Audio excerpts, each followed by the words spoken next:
Welcome along to Silverstone. This is after the flag, Lewis Suddaby, and the 1998 British Grand Prix winner, Simon Crafar, alongside me to discuss the 2024 British Grand Prix, a 75th anniversary celebration. And boy, was it a big celebration for the beast. Enea Bastianini doing the double at the British Grand Prix of 2024. Myself and Simon will talk about all the key talking points from this British Grand Prix weekend, and there were plenty of them as we went through the weekend. Enea Bastianini taking the sprint win yesterday, backing that up with the double today. The beast back in business, Simon, of course. It's been a trying season at times for Enea Bastianini, of course, losing his place with the Factory Ducati team for next season, but underlining once again, when he's on, there are a few better than him.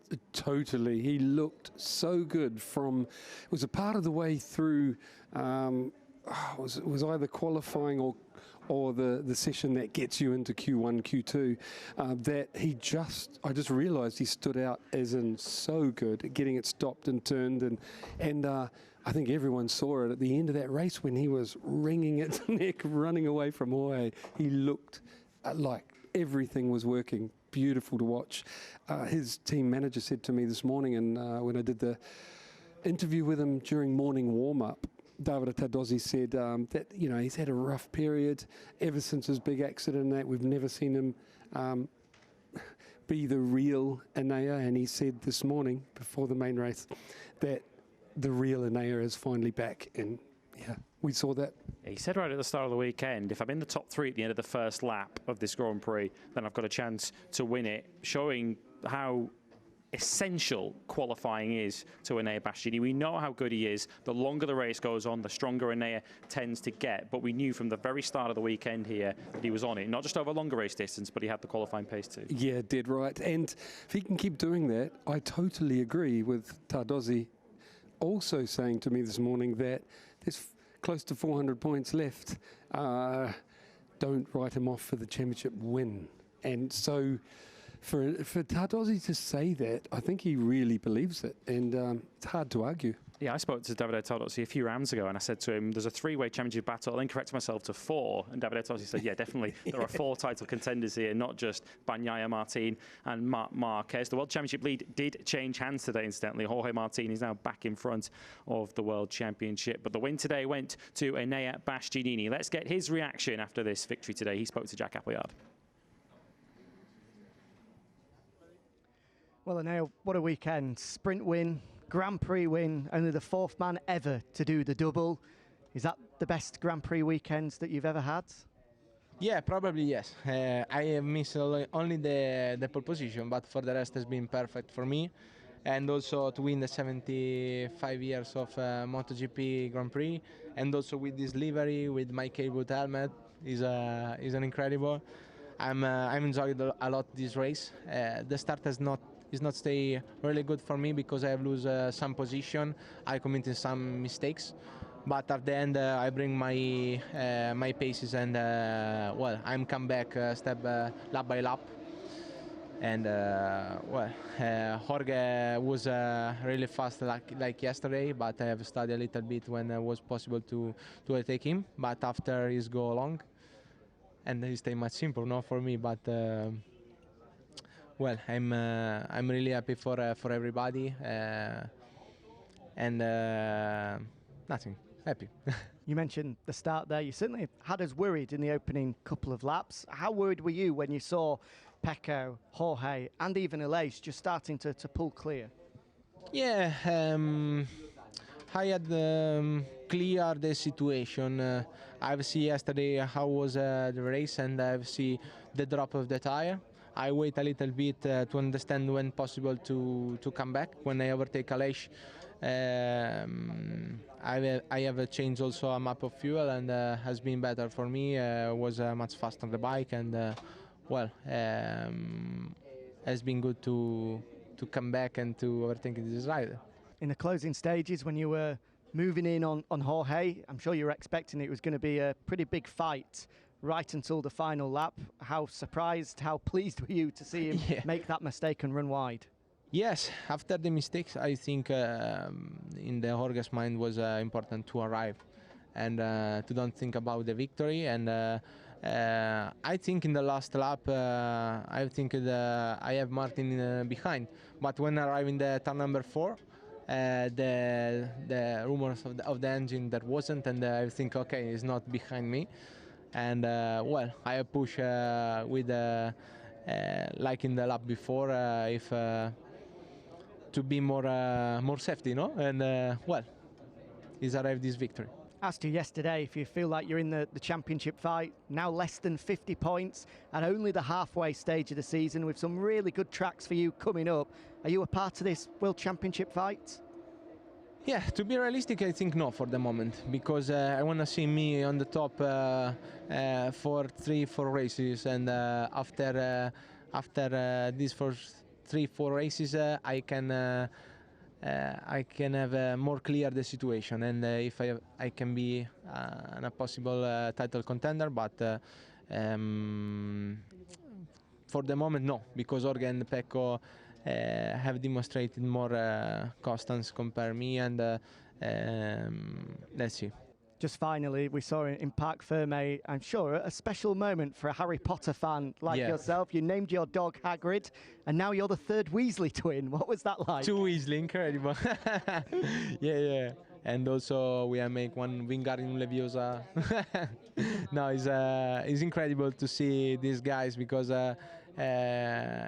he's my elder. No, I'm a big fan of Harry Potter from when I was young.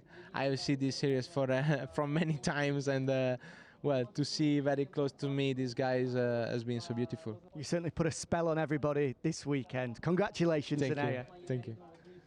Yeah, all the magic was from Enea Bastianini this afternoon. Jorge Martin then second place. He takes over the World Championship lead. Of course, for the second race in a row, he lost the lead on the penultimate lap, but I guess he'll be a little bit happier with this one. He takes over the points lead from Pecco Bagnaia. Let's get Jorge's reaction again with Jack. Jorge, second in the sprint, second today. Overall, pleased with your weekend's work?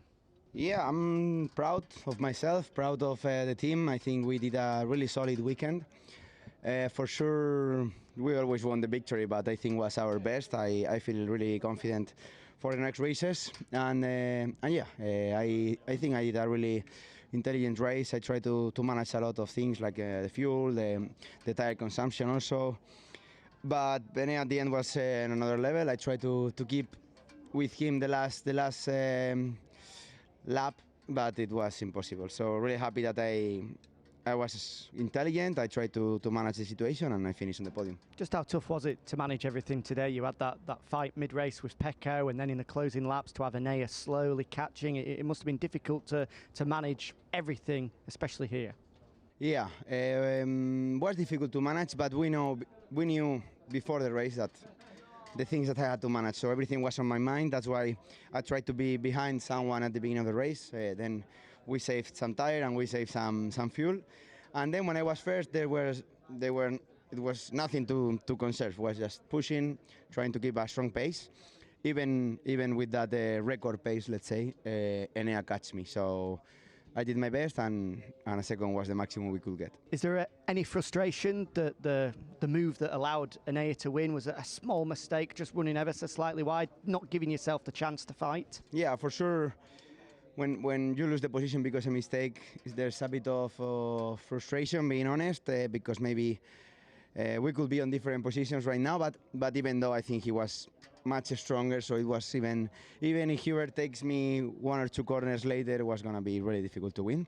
So I'm lucky that I finished, and I'm here. Just finally, the championship fight closing up, especially after what happened in Sachsenring. Just how important a weekend was this to get some solid results and to take back control of the World Championship? I think either Sachsenring wasn't that bad for me, or here is not that good. I mean, we are doing a great job overall, all the year, all the season. We have to look the balance of all the races, and I think the progression is really high. So we have to keep this way of work and this way of think. Great job this weekend. Yeah, what a contrast from what happened at the Sachsenring, where, as mentioned, very, very different scenario today, but the second race in a row he's lost the win on the penultimate lap, but I think he'll feel a lot better about what happened today because he was being pushed to the absolute limit by Bastianini, who clearly had more tyre left at the end. Mentally, a big weekend for Jorge Martin after the massive low of the Sachsenring. To take the World Championship lead back immediately, big boost for him. Yes, and as I mentioned to him in Parc Ferme in the interview, I think he can be proud because there was massive pressure, you know, and he handled it so well. Everyone knew Bagnaia was on another level this weekend, and I don't think anyone, including his team manager, expected Jorge to put up such good resistance, you know, and no mistake. I've just got to say, Pecco and Jorge Martin, again, getting good solid points. You know, they couldn't stop Bagnaia. He was on fire. But Pecco and Jorge Martin they've just been so good lately, you know, pushing each other into mistakes, but so good. This fight hopefully will continue on. Just a quick word on Bagnaia.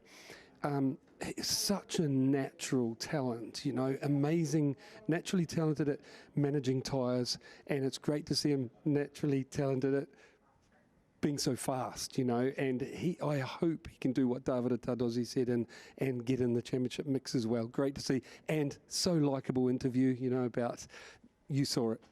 Yeah, he met the Weasley twins from Harry Potter, which clearly was an ambition fulfilled for Bastianini. Even after winning the British Grand Prix, his day got even better. Pecco Bagnaia third then, by no means a disaster, finishing on the podium, particularly in light of what happened to him yesterday in the Tissot sprint. And from what he said to you in Parc Ferme, we'll hear from him with Jack in just a moment, clear that was in his mind as he started to suffer in the second half of that race. Yeah, he said he was managing rear tyre, but then the front let go, and you, in commentary, you and Matt Burt spotted it, him save it on a right-hander, and you can imagine his thinking. You know, he's already crashed yesterday, he's done it before, he doesn't want to do that again. He brought it home and did it perfectly, got some good points, as did Jorge. Not a spectacular fight as Jorge put up, but he did the job, and I'm sure they're going to go away happy. There was no stopping Bagnaia this weekend.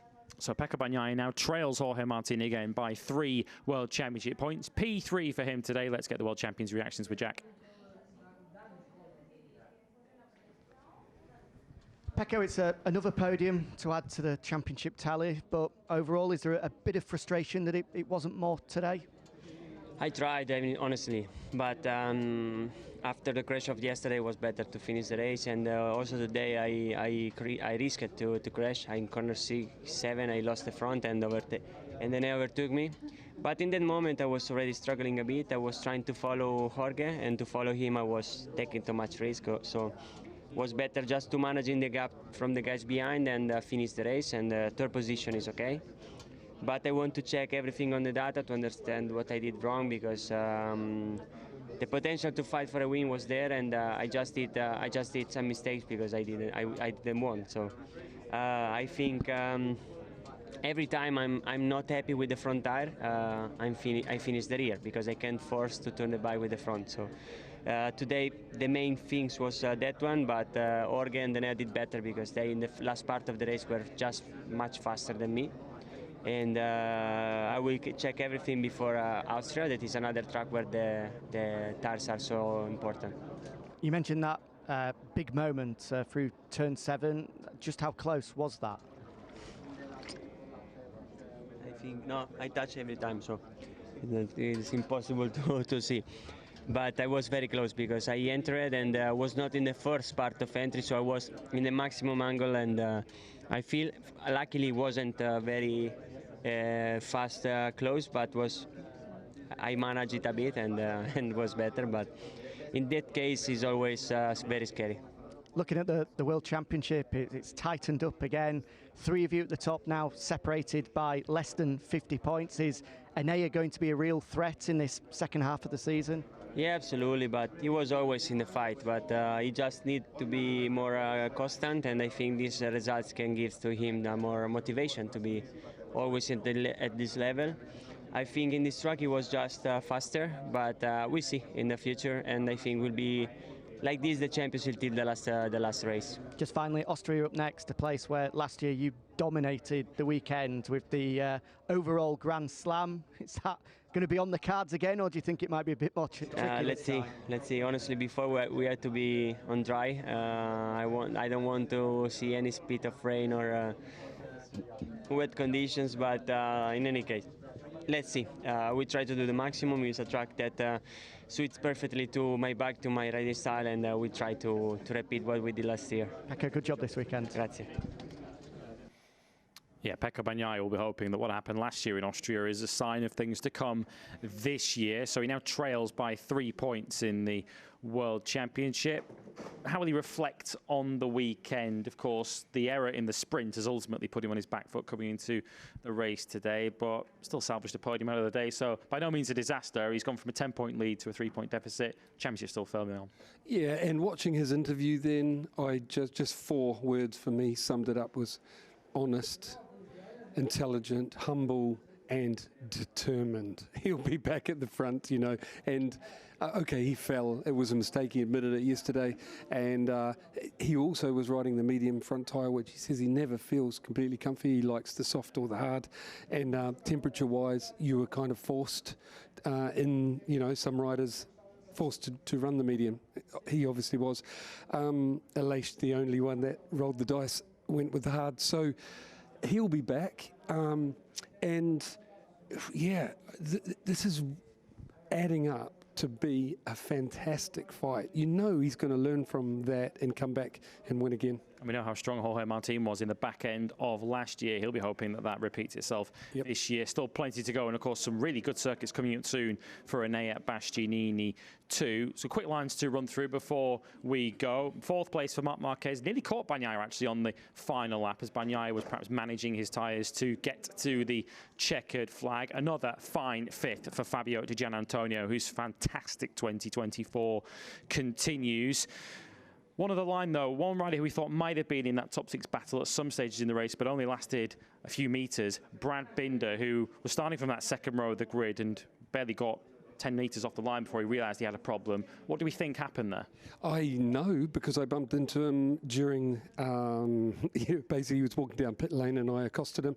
He, not Pedro, he said that he burnt the clutch taking off from, well, basically damaged it taking off from the sighting lap or warm-up lap, and adjusted it to give it some free play because it had no free play, thought it would come back, just got the initial launch and then no clutch left. So super sad, because as you said, he had the right position for the start. The launch initially was good. We all thought he could do something today, at least be in the fight for a while, and super sad it wasn't. Well, a home Grand Prix next for KTM, so we'll look forward to seeing them hopefully somewhere back towards the front there. That's where we head next for the Austrian Grand Prix, the next step and the start of the second half of this 2024 MotoGP season. We're going to get out of here because the Moto2 press conference is moments away. A very happy British rider about to speak to the media here at Silverstone. Congratulations to him. We will see you in a couple of weeks' time for the Austrian Grand Prix at the Red Bull Ring. We look forward to your company there.